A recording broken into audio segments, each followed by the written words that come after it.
Okay, so fast forward to now. I spared y'all a whole lot of grinding and cutting. You see all this kind of crap right here. This is what was underneath that old spring perch right there. I'm not too worried about it. That stuff's not too deep. You can also see I had to modify my little skateboard a little bit here. I thought just kind of making that triangle to cover where the pinion was going to be good, but every time I tried to move it, it wanted to tip itself back to me this way, so I put a little kickstand on it right there with another wheel on it so I could roll it around safely. Got this side all cleaned up, everything. I didn't go crazy. I just ground the welds down flush and kind of went over with a 50 grit roll lock wheel. Smoothed that all out. I did go on, you see where I lopped off the bottoms of those shock mounts right there. So now, the next thing is to drop these big heavy dudes off the ends of the axles. So I do have the socket ordered, and it is due to be here in a day or so. But if you'll look in here, you can see where somebody has already beat the absolute hell out of that nut with like a chisel. And I talked to my homeboy. He said that thing's supposed to be torqued to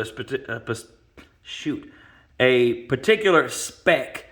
So I'm just going to go ahead now because I'm getting impatient. I really want to just take those off so I can move on to the next stage of this thing. I'm going to take a punch and a hammer and see if I can go ahead and just kind of get it off and then clean that nut up after I get it off. So once I get this off, I'll have some bearings in there that I'm going to have to take off, and probably then my plan will be to slide the hub and the rotor off. Then I got those 4 big nuts right there that are going to hold the backing plate and all that other stuff on.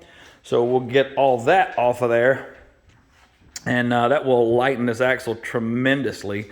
So I'm going to get all that stuff off. That way the axle is much lighter, easier to work with, and we can get to everything easier. And I think I'll be able to get it underneath the back of the truck without jacking it up. So I'm going to get started taking this apart, and wish me luck. Hopefully I can get that off there without chewing it up too much.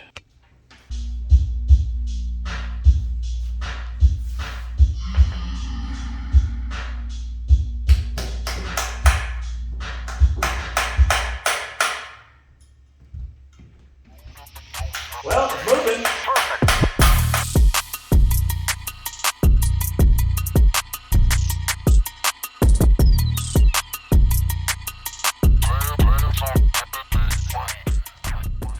All right, so I will definitely have to be careful with how I take this thing apart, because the way my little skateboard is set up, I cannot just drop all the weight off one side at a time. I don't think. I'm scared it would want to tip. So I'm going to try to take both sides apart at the same time, kind of drop the pieces off together here. So I'll have to move the camera back here. That way you can see the whole thing here and see me kind of drop this thing off. Looks like it might not be too bad. Maybe I could throw a jack stand on that side. That way if it does try to teeter-totter, I can just go on and pull this apart, leave the jack stand over there, take this side apart, and then go over there, drop that other side off. Yeah, that sounds like a good idea. I need to dig up my cups that I had right here so I can catch this drip too. So I'm gonna get a cup, something to wipe my hands off with, and a jack stand. And then we'll get back to it. All right, so got my cup thrown down in there, so I guess I'm clear to start sliding this off. Now it's got one bearing that's right here. I don't know if it'll come on loose and slide out of there first. Feels like it's all gonna want to come out together. So let's see if she'll start coming to me here.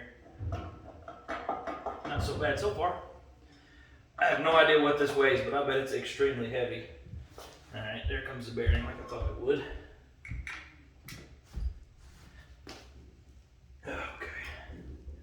See if I can do this without getting my hand pinched.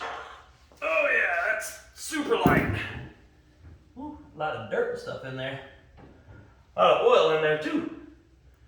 All right, so I'm going to, I'm not sure what I'm gonna do just yet. I'm gonna go set it in the wash bay for right now. That's what I'm gonna go do. So I'm gonna set this in the wash bay, and then we'll come back and we'll pop this backing plate off. Holy smokes! Sheesh! Alrighty. So let's get whatever size socket we need here. And my plan is just to take this all off as an assembly. Take a little carbon choke cleaner, kind of clean the residue and stuff off right here. Put some tape around all that. That way it doesn't try to rust up on me or, you know, damage any of these bearing surfaces right here. And that will significantly lighten the load, plus make it more stable, because then all the weight will be right here on the center of the pumpkin here, right in the middle of my little skateboard, and make everything pretty much easier altogether. So let's figure out what size socket we need here.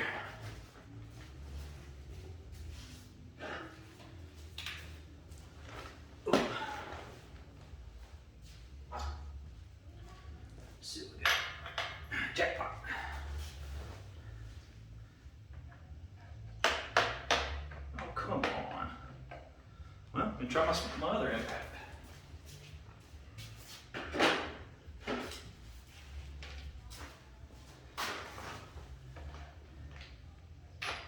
There we go.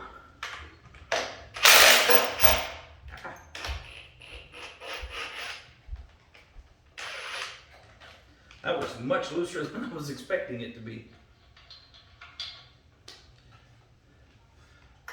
Let's see if I can get a shallow 24.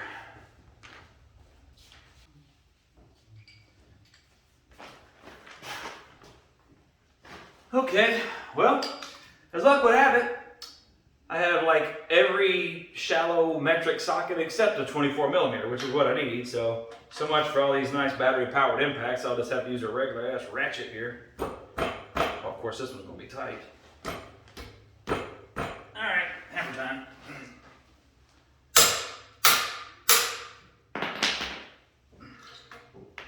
First one zip right off, of course.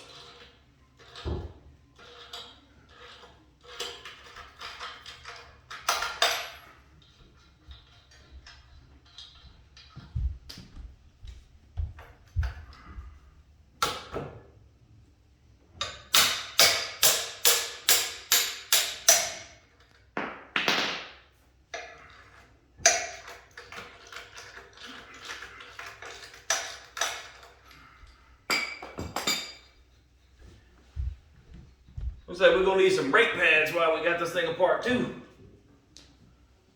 I mean, not that they get used that often, but I mean, while I got it apart, I ain't trying to take it apart again.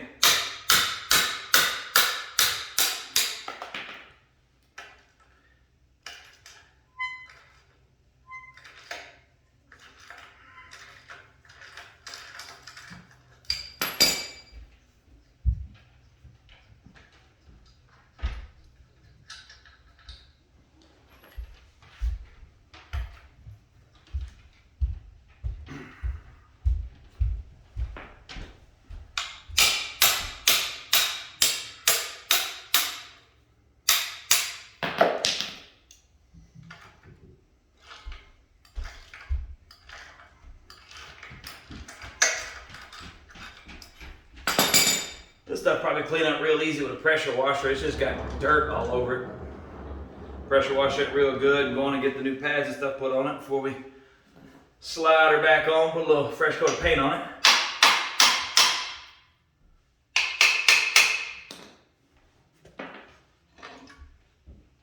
Oh yeah.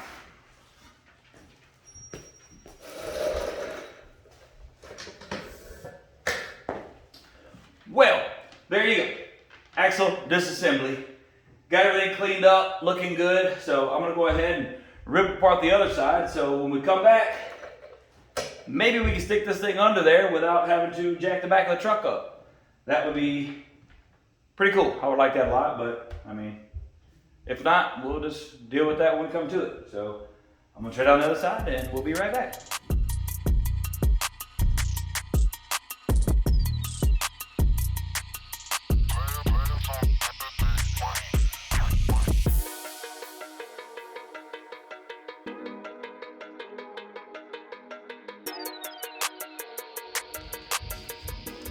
All right, so as you can see, got the axle under here. Now I missed a measurement somewhere, probably just in a hurry while I was building my little skateboard here. I tried to make it where the center of the axle would be the exact center to where it would be with the wheel on the truck.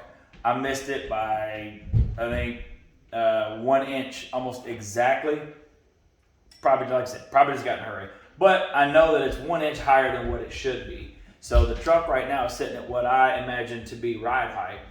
So when I air this thing all the way out, it's going to go down 5.5 more inches. So if I'm 1 inch high right now, then I'm going to need 4.5 inches of clearance just to be bottomed out. Not to mention giving myself a little bit of room for the bump stop, because I want it, when it's aired all the way out, to sit on the bump stop. So basically what I did was I went ahead, I made my center line mark right here on each side. I extended off of it. The axle is 4 inches in diameter. So I went ahead and I made 2 lines here. This is 6 inches. That way it gives my axle, plenty of room as it articulates through to not hit anything. Technically, 4.5 should be more than plenty.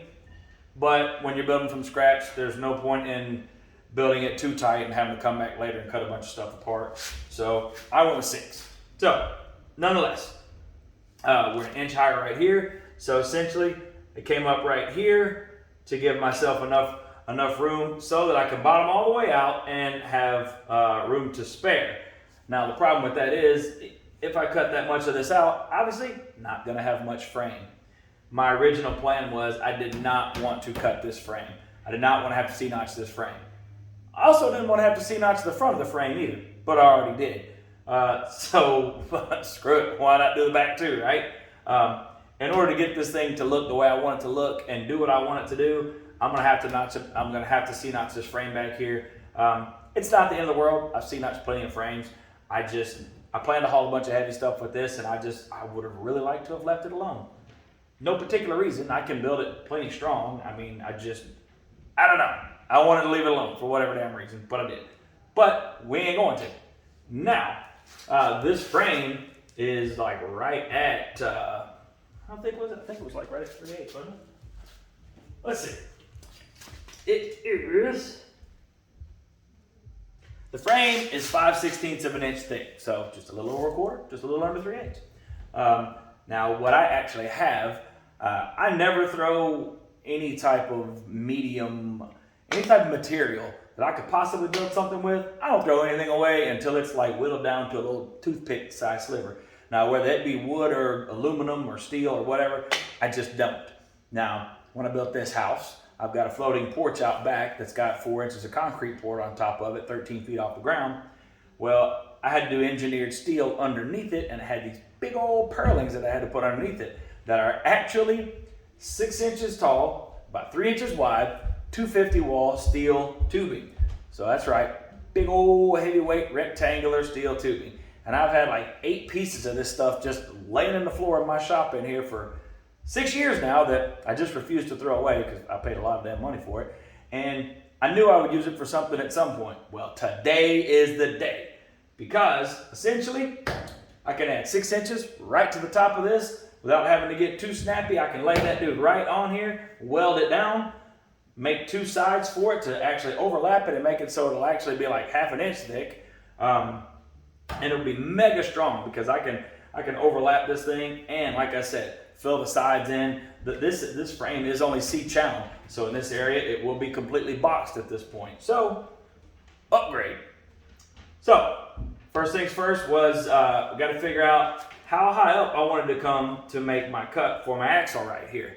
So, remember, I'm 1 inch higher than where I want to be right now, and I am about 1 1/4 from the frame.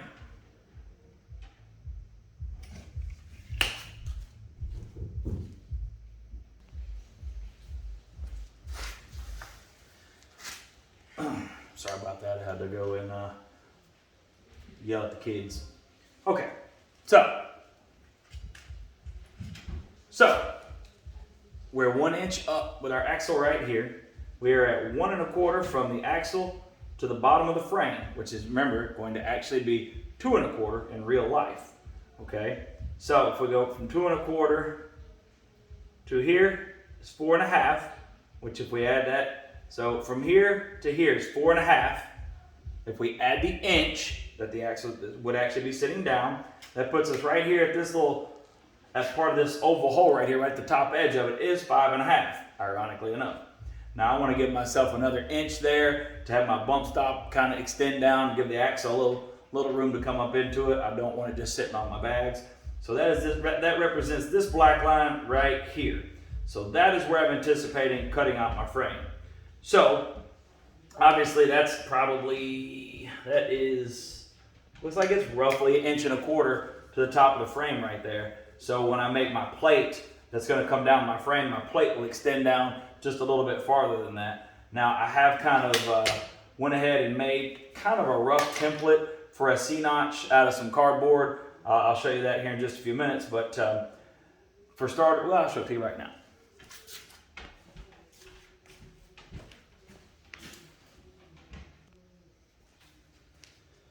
All right, so excuse my rudimentary little cardboard here. Whatever, it works for me. It's got me this far in life.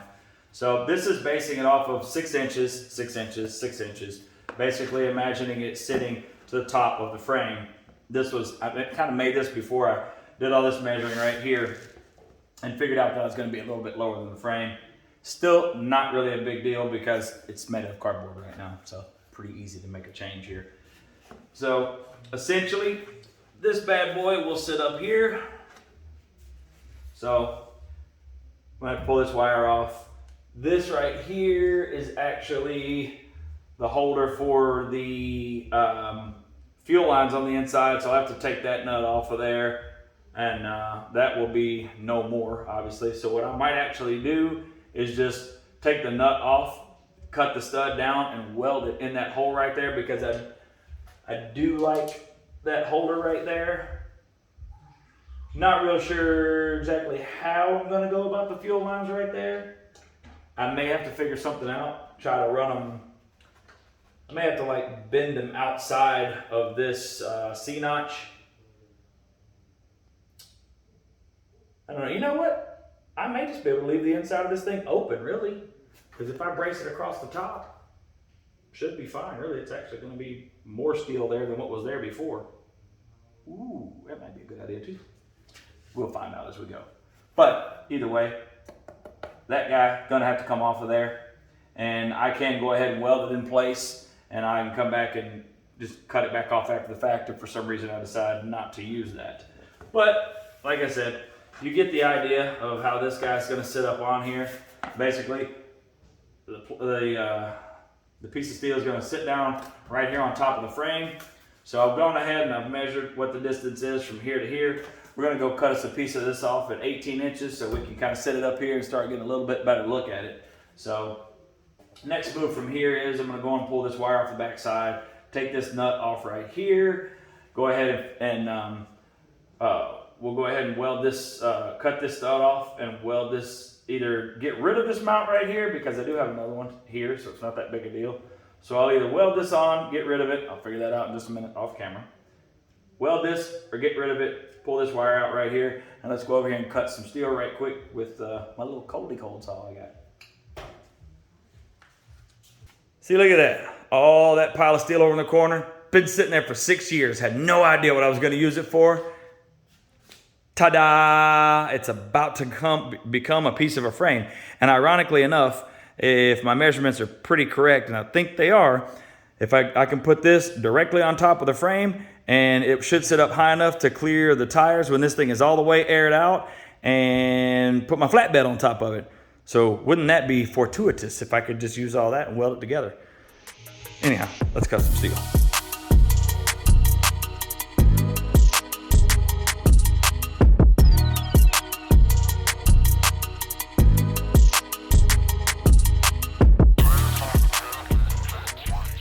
So check that bad boy out. That joker is healthy. I don't know what it weighs, but it's pretty damn heavy.